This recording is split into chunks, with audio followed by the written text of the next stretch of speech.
성도 여러분 평안하게 잘 지내셨습니까? 천연한국 시리즈 10번째 시간 진행하도록 하겠습니다. 여러분 이단 사이비 단체에서 자주 인용하며 잘못 해석하는 성경 구절들은 대부분 이렇게 예언에 관련된 말씀들입니다. 오늘 제가 다룰 주제도 그 중에 한 가지인데요. 이사야서 2장 2절에 보면 만일에 여호와의 전에 산이 모든 산 꼭대기에 굳게 설 것이며 모든 작은 산들 위에 뛰어나리니 라는 말씀이 있어요. 또 이런 미가서에도 비슷한 말씀이 적혀 있는데 이런 구절을 가지고 사이비 이단 단체에서는 여호와의 전의 산에 해당되는 그 장소가 바로 자기들의 교단이고 자기들의 교회라고 일방적인 주장을 펼치고 사람들을 현혹하고 지금도 많은 영혼들을 지옥으로 끌고 가고 있습니다. 여러분 이 구절이 그런 이단 사이비들이 오용하고 함부로 다룰 그런 내용인가? 참 슬픈 일인데요.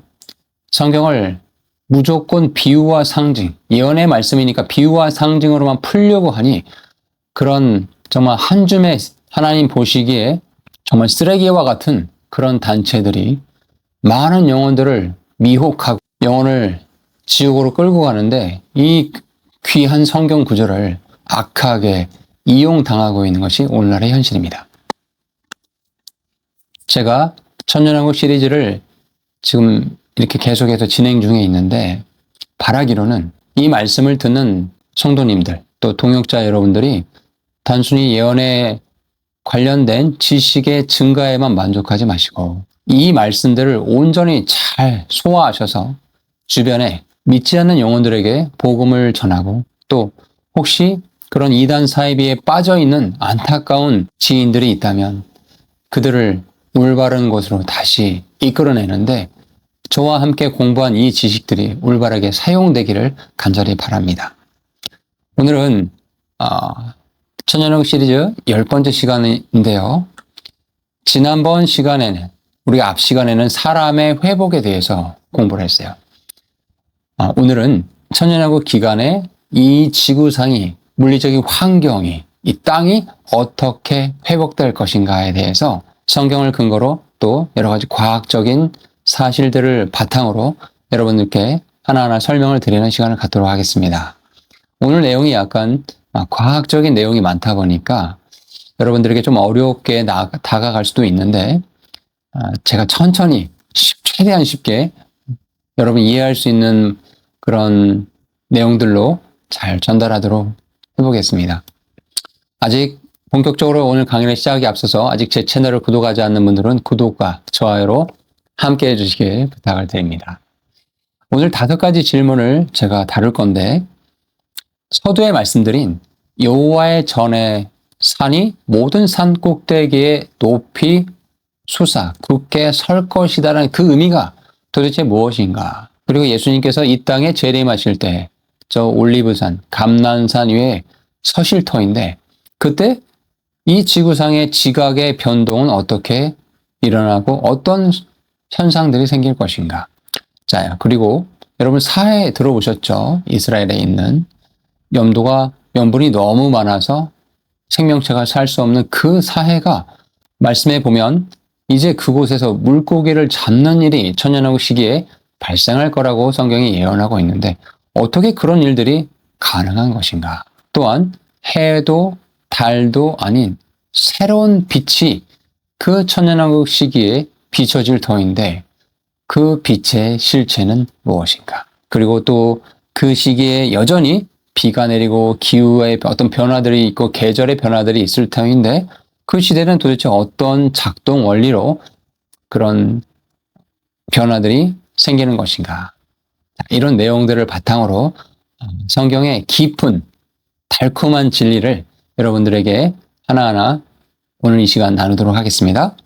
첫 번째, 여호와의 전의 산이 모든 산들 위에 굳게 설 것이다라는 말씀이 이사야서 2장 2절과 미가서 4장 1절에 기록이 되어 있어요.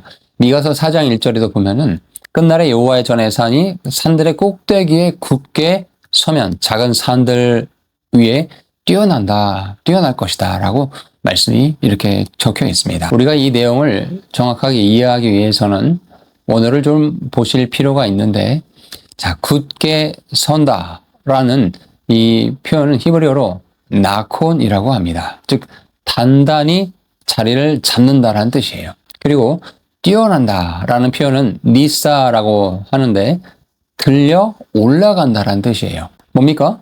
둘 다 물리적인 위치의 변화를 가리키는 단어가 지금 이 성경 구절에 쓰여 있었다라는 겁니다. 자, 그러면 여호와의 전의 산이 도대체 어디인가? 그곳은 성전이 있었던 모리아 산을 의미합니다. 자, 그런데 그 모리아 산의 고도가 겨우 해발 740m밖에 되지 않아요. 그런데 그 740m밖에 되지 않는 그 산이 어떻게 모든 산들 위에 뛰어나다라고 말씀을 하실 수 있는 것인가? 자, 물론 이것을 영적인 의미로 보실 수도 있지만 저는 이 부분을 자연과학, 물리학 법칙에 의해서 좀 더 성경에 이런 측면이 있다라는 점도 여러분들께 소개를 해드리고 싶습니다. 이 말씀과 우리가 연계해서 이해를 하기 위해서는 스가랴서 14장 10절의 말씀을 같이 보실 필요가 있어요. 스가랴서 14장 10절에 보면 온 땅이 아라바와 같이 되되 게바에서 예루살렘 남쪽 림몬까지 이를 것이며 예루살렘이 높이 들려 그 본처에 있으리라라고 말씀하고 있어요. 자, 두 가지를 지금 말씀하고 있는데 온 땅, 즉 예루살렘 주변 일대는 아라바, 곧 평지처럼 낮아진다라는 말씀을 하고 있고, 자, 그런데 반대로 예루살렘은 어떻다고 말씀하고 있어요? 높이 들린다라고 성경이 지금 기록하고 있습니다. 제 말씀대로 한다면, 문자 그대로 본다면 주변은 내려앉고 예루살렘이라는 한 지점만 이렇게 높이 솟아오르는 장면을 성경이 지금 기록하고 있는 것입니다. 지질학 측면에서 상대 융기의 장면이 지금 이 스가랴서 14장 10절에 정확하게 묘사를 하고 있는 셈인 거죠. 자, 그러면 이제 이런 구절들을 볼 때 다수의 사람들은 이런 궁금증을 갖습니다. 이런 부분은 그냥 비유, 영적인 상징이 아닐까. 네, 자연스러운 이런 질문이 생기게 되죠. 자, 그런데요, 이사야서 2장 3절의 말씀에 가서 보시면 많은 백성이 가며 이르기를 오라, 우리가 여호와의 산에 오르며 야곱의 하나님의 전에 이르자라고 말씀이 기록이 되어 있는데, 만국이 여호와의 산에 올라간다라고 동사로 표현하고 있어요. 그러니까 실제로 매년 두 발로 그 산을 올라간다라고 말씀하고 있다는 겁니다. 비유라고 한다면 이렇게까지 자세하게 할 필요가 있을까? 비유는 좀 배제를 하고 이것이 정말 문자 그대로 말씀을 보았을 때에 대한 해석을 말씀을 드리고 싶습니다. 비유풀이, 상징풀이에 대해서 배격한다는 의미는 아닙니다. 그렇게 하시는 분들이 이단 사이비들이 하는 그런 비유 상징풀이가 아니라 건강한 신학의 체계 안에서 비유와 상징으로 보시는 그런 해석을 존중합니다. 그런데 오늘 저의 말씀에서는 문자적 의미로 천연왕국 시기에 이 현상이, 이 말씀이 어떻게 성취가 될 것인가에 대해서 말씀을 드리고 싶은 거예요. 여러분, 산이 높이 솟아오른다. 여러분, 산이 어떻게 만들어지죠? 그렇죠? 이 지각의 변동에 의해서 이렇게 땅이 융기가 되면 산이 되는 거죠. 여러분, 히말리아 산이 지금 지구상에서 가장 높은 산인데 그 산이 지금도 매년 조금씩 솟아오르고 있다는 거 알고 계셨습니까? 위성에서 이게 실측이 되고 있거든요. 그러면 우리가 이제 산이 만들어질 때 시간이 많이 흘러야 된다라고 생각을 갖는 게 상식이지만 꼭 그런 것만은 아닙니다.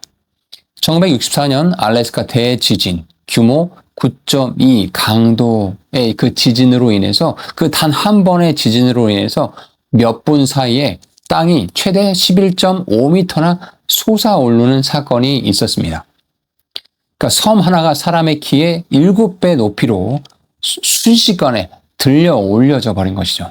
그러니까 이게 산이 높이 솟아오른다라고 했을 때 그것이 꼭 많은 시간이 필요한 건 아니다라는 점을 과학적인 사실을 근거로 말씀을 드리고 싶어요. 또한 우리가 지난 아마 6강이었을 거예요. 예루살렘 일대를 지나는 사해 변환 단층이 있다고 말씀드렸어요. 근데 그것이 활성 단층이거든요. 그러니까 수직 운동을 일으킬 기계 장치가 이미 땅속 아래에 설치가 되어 있는 셈인 거죠. 그래서 그 장치가 언제 작동하냐? 우리 주님께서 이 땅에 공중이 아니라 이제 땅으로 재림하실 감난산에 두 발을 디디는 그 순간에 사해 변화 단층이 작동을 한다. 그래서 예루살렘이 이렇게 융기가 되는 일이 어쩌면 발생할 것이다 라고 저는 그렇게 봅니다. 물론 그 타이밍은 제가 이렇게 어떤 추측과 예상을 했지만 당연히 그 일이 발생할 시점은 하나님께 달려있죠. 저는 성경을 근거로 이렇게 예상되는 내용들을 말씀드렸을 뿐입니다.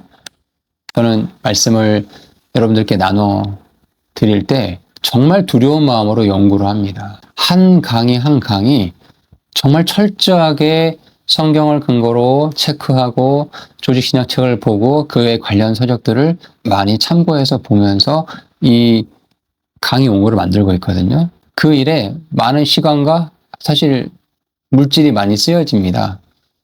자료가 되게 비싸더라고요. 그런데 감사하게도 이렇게 마음이 우러나신 성도님들이 후원을 해주시고 이 모양 저 모양으로 도와주셔서 참 감사하고 기쁜 마음으로 이 사역, 미디어 사역을 잘 감당하고 있습니다. 이 시간을 빌어서 다시 한번 감사의 말씀을 드리고 싶어요.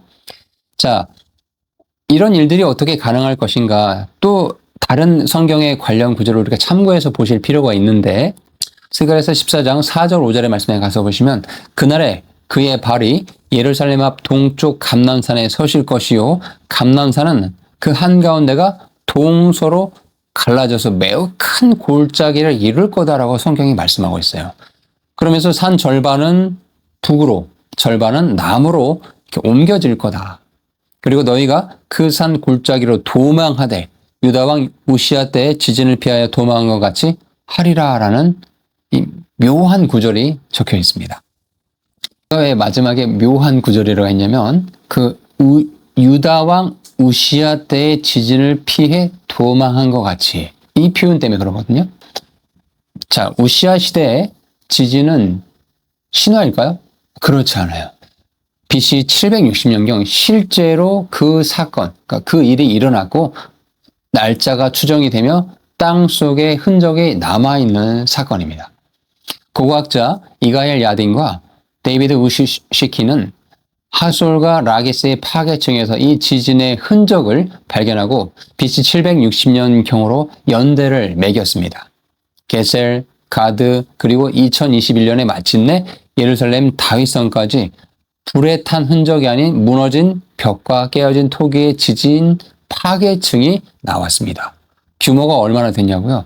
지질학자 스티븐 오스틴은 최소 규모 7.8, 어쩌면 8.2까지 그에 이르는 강진이었고 사해 변화 단층이 무려 400km 넘게 찢어지며 90초 이상 땅이 흔들렸을 것으로 보고 있습니다. 자, 여러분 여기서 참 소름 돋는 연결이 나오는데 여러분 스가랴는 미래의 감난산의 갈라짐을 설명하면서 과거에 실제로 존재했던 고고학으로 확인되는 규모 8의 단열 파열을 견본으로 지금 가리키고 있어요. 그런데 그 과거의 지진을 일으킨 단층이 바로 지금도 예루살렘 밑을 지나는 살아있는 사회 변화 단층이 있는데 지금 여러분 감난산이요 능선이 있는데 이렇게 남북으로 이렇게 펼쳐져 있습니다.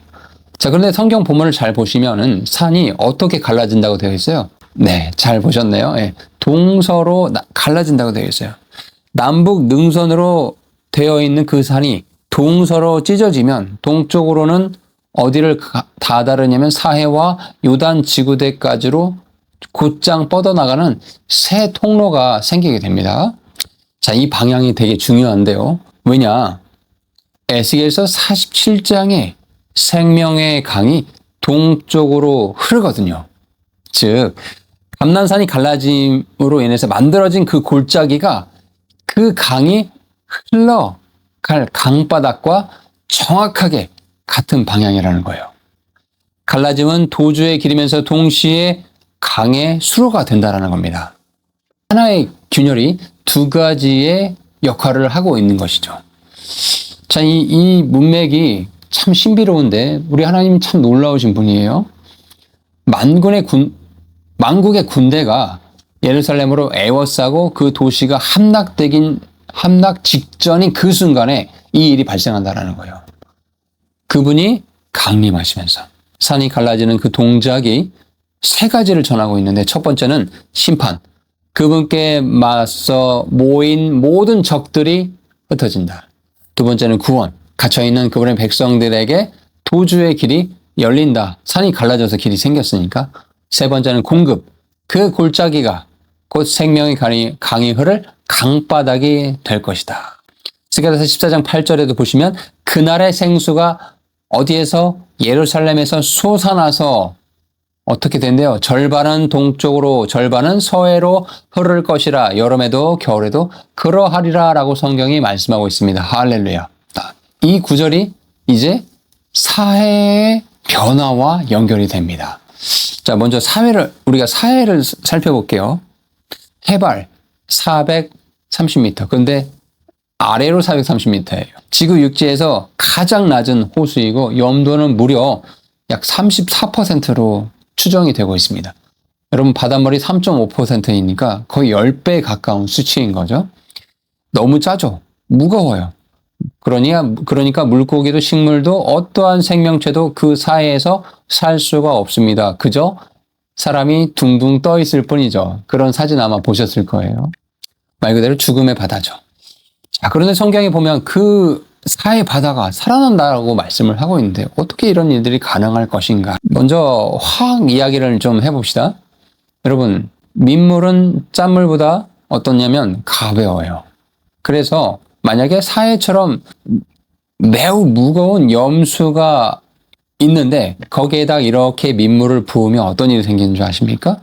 그게 섞이는 게 아니라 이 층이 생겨버립니다. 그래서 그것이 잘 변화가 안 돼요. 층이 나눠져 버리니까. 그러니까 강 하나가 흘러든다고 해서 염도가 34%에 해당되는 그 사해가 변화가 될 거냐. 이게 좀 쉬운 일이 아니라는 거죠. 층이 생겨버리니까요. 물리적으로. 자, 그런데 성경은 절대 거짓말하지 않는 책이죠. 맞습니까? 우리가 보고 있는 하나님의 말씀은 모든 상황에 항상 시대를 막론하고 진리의 말씀이신 줄 믿습니다. 할렐루야. 에스겔서 47장 1절에서 5절의 말씀에 가서 보시면 우리가 그 단서를 볼 수 있어요. 물리 법칙을 깨트리는, 그러나 물리 법칙을 어긋나지도 않는, 자, 이런 방식으로 하나님께서 사회를 살려내실 거라는 얘기가 에스겔서에서 우리는 그 단서를 볼 수 있어요. 자, 말씀을 가서 찾아보시면 이제 성전 문지방에서부터 물이 나오기 시작합니다. 발목까지 차요. 또 무릎까지 차요. 허리까지 차요. 헤엄쳐야 될 깊이까지 그 물이 차게 됩니다. 즉, 여러분, 자연의 강은 지류가 합해져야 깊어지거든요. 그런데 이 강은 들어오는 지류가 하나도 없는데 발목, 무릎, 허리, 헤엄칠 정도의 깊이까지 저절로 깊어지게 돼요. 이것은 뭘 말하고 있는 것입니까? 이 강은 자연의 강이 아니라는 거죠. 수원이 마르지 않는 성전 그 자체라는 뜻이에요. 그러니까 공급의 근원이 피조물이 아니라 성전에 임하신 하나님이 공급체가 되신다는 사실입니다. 마치 샘 솟는 우물처럼 성전에서 그런 일이 발생할 것이다. 그래서 에스겔서 47장 8절 9절에 가서 보시면 이 강이 아라바로 내려가 바다에 이르리니, 아라바는 지금 예루살렘의 동쪽이에요. 이 아라바는 지금 예루살렘의 동쪽에서부터 사해에 이르기까지 또 홍해까지 이어지는 거대한 협곡 지대를 말하고 있거든요. 이 흘러내리는 물로 그 바다의 머리 되살아나리라. 이 강이 이르는 곳마다 모든 곳을 살리라 라고 말씀하고 있습니다. 자, 되살아난다라는 이 성경 구절에서 쓰인 표현이 저와 여러분이 잘 알고 있는 라파, 여호와 라파 들어보셨죠? 치유의 하나님, 즉 병자를 고치고 상처를 낫게 한다라는 그 치유의 단어가 지금 이 단어, 이 성경 구절에 쓰이고 있습니다. 이게 뭘 뜻하고 있습니까? 본문에서는 사회를 환자로 보고 있어요. 죽어가는 환자가 한 줄기 강이라는 처방으로 고침을 받는 장면이 성경이 우리에게 말씀하고 있습니다. 그런데 아까 화학 원리에 의해서 민물은 그냥 위에 뜰 뿐이라고 했잖아요. 염도 차이가 너무 심하니까. 그런데 사회가 통째로 치유가 되려면 어떤 일이 발생해야 되냐? 두 가지가 있어야 돼요. 첫 번째는 압도적인 양의 물이 끊임없이 흘러들어서 분지를 씻어내듯이 넘쳐 흐르거나, 두 번째는 지각 변동에 의해서 완전히 그 분지 자체의 배수와 형태가 바꿔져 버리거나. 그런데 어떻게 됩니까? 성경 말씀 봐보니까 둘 다 이 일이 발생할 것이다 라고 성경이 말씀하고 있다는 거예요. 이제 제가 가장 좋아하는 구절 중에 하나인 한 구절을 말씀드리고 싶어요. 이 사해바다 이야기는 저도 참 좋아하는 이야기인데, 많은 사람들이 이 구절을 읽으면서 에스겔서 47장 10절까지만 읽고 11절은 잘 읽지 않습니다. 근데 어떤 말씀이 있냐면 진펄과 개펄은 소금 땅에 대어 살아나지 못하리라는 말씀이 있어요. 이상하지 않습니까? 모든 것이 되살아나고 여호라파 살아난 그 사해바다가 일부 진펄과 개펄이 남아서 일부러 소금 땅으로 남아 있게 하나님께서 남겨두신다는 말씀이에요. 이 일을 왜 이렇게 하셨는가? 이게 하나님의 놀라운 지혜인데요. 여러분, 성전의 모든 제사는 뭐가 필요하냐면 소금이 필요해요. 레위기 2장 13절에 내 모든 예물에 소금을 치라. 내 하나님의 언약의 소금. 천년왕국에서도 성전과 제사가 회복이 되는데 그때 바로 그 제사에서 쓸 언약의 소금이 필요하다는 말씀이에요. 바로 그 살아난 바다 곁에 정확히 필요한 만큼 하나님께서 남겨두신 것이 아닌가, 이런 즐거운 상상을 해봅니다. 에스겔서 47장 10절 12절에 가보니까 이제 사해바다가 살아나서 어부가 그 가에 설 것이니 엔게디에서 에네글라임까지 금을 치는 곳이 되리라. 그 고기가 큰 바다의 고기같이 심이 많으니라. 강가에 각종 먹을 과실나무가 자라서 달마다 새 열매를 맺고 그 잎사귀는 약재료가 되리라 하는 말씀이 있습니다. 여러분, 이 사해바다에서 이런 일이 있을 거라고 지금 성경이 그림을 그려주고 있어요. 엔게디에서 에네글라임까지, 서편에서 북편까지 어부가 그물을 던지고 지중해처럼 물고기가 가득한 일, 또한 강가의 나무에서 날마다 달마다 새 열매가 맺히고 잎사귀는 약재료가 된다라는 이 말씀. 마치 에덴 동산을 적시던 강, 그리고 요한계시록 22장의 생명나무와 정확하게 이 구절들이 좀 포개지는, 중첩이 되는 그런 장면을 우리가 보게 되죠. 지금부터는 이제 또 그 천년왕국 시기에 있을 해와 달도 아닌 새로운 빛에 대해서 말씀드릴게요. 스가랴서 14장 6절 7절에 가보면 그날에는 빛이 없겠고 광명한 것들이 떠날 것이라. 낮도 아니요 밤도 아니라 어두워 갈 때에 빛이 있으리로다. 이사야서 30장 26절에도 달빛은 햇빛 같겠고 햇빛은 7배가 되어 7날의 빛과 같으리라. 한쪽은 해달별이 떠난다고 하고 있는데 다른 쪽은 빛이 7배가 된다고 말하고 있어요. 모순처럼 보이기도 합니다. 그런데 이사야서 60장에서 이 내용을 묶어주고 있어요. 다시는 낮의 해가 내 빛이 되지 아니하며 달도 내 빛을 비추지 아니할 것이요 오직 여호와가 내 영원한 빛이 되며 다시는 내 해가 지지 아니하리니.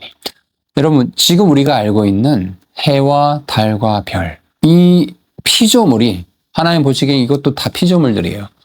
이것이 빛의 주역의 자리에서 물러나고 빛 자체, 그 출처의 근원이신 그분 자신이 빛으로 역할하신다. 오히려 태양보다 7배 가까이 강렬하게 그 빛을 행사하신다. 그런데 이 빛은 핵융합에서 나오는 그 빛이 아니라 영광 그 자체에서 나온다라는 거죠. 도대체 이 빛의 실체는 무엇일까? 성경에서는 이미 별이 아닌 빛의 전례에 대해서 곳곳에서 말씀하고 있는데, 여러분 성막을 가득 채운 영광의 광채가 출애굽기 40장에 기록이 되어 있습니다. 또 광야를 인도한 불기둥이 있어요. 출애굽기 13장 21절에 기록되어 있죠. 또 모세의 얼굴에서 났던 빛이 있어요. 변화산에서 광채로 난 그 빛이 있어요. 모두 그 광원이 태양이 아니라 여호와 하나님의 임재에서 이런 빛이 발생했다는 겁니다. 이사야서 4장 5절에서도 여호와께서 시온산 모든 거처와 모든 지폐 위에 낮이면 구름과 연기, 밤이면 화염의 빛을 만드시고 그 모든 영광 위에 덮어 두시리라. 자, 시온 위에 여호와의 덮개가 덮여지고 거기서 빛이 나더라. 그 빛의 실체에 대한 가장 본문적인 답은 태양의 광자가 아니라 시온 위에 임재하신 그분의 영광, 쉐키나를 바라는 광채라는 거죠. 빛이 천문학적인 현상에서 관계적 현상으로 바뀌는 것입니다. 빛의 근원이 무엇이 아니라 누구냐가 되는 것이죠. 자, 이것을 신학적으로 하나 조금 더 깊이 있게 봐서 보면은 이사야서 60장과 요한계시록 21장은 영원한 새 예루살렘을 더 멀리 내다보는 본문이고, 스가랴서 14장과 이사야서 30장은 천년왕국의 지상의 광경에 더 가깝습니다. 그러나 두 본문이 가리키는 방향은 하나예요. 피조물이었던 해달별이 사라지고 창조주 하나님 그분께서 빛의 근원으로 역할을 하신다라는 거. 자, 한 가지 흥미로운 질문을 드려볼게요. 빛이 별에서 오지 않으면 어떤 일이 발생할까? 5가지를 한번 추론해 보겠습니다. 첫 번째는 7배의 빛인데 해가 없어요. 우리 햇빛에는 이로운 가시광선과 해로운 자외선이 한 묶음으로 옵니다. 근데 만약에 우리 태양을 7배로 키운다면요, 지구는 그 자리에서 다 타버려요. 그러겠죠? 그러나 그 본문의 빛은 우리 태양의 곱하기 7배가 아닙니다. 이 점을 주의하셔야 돼요. 밝기는 최대인데 태우고 망가뜨리는 성분인 이온화 방사선은 없어요. 전혀 다른 스펙트럼을 가진 빛이라는 거예요.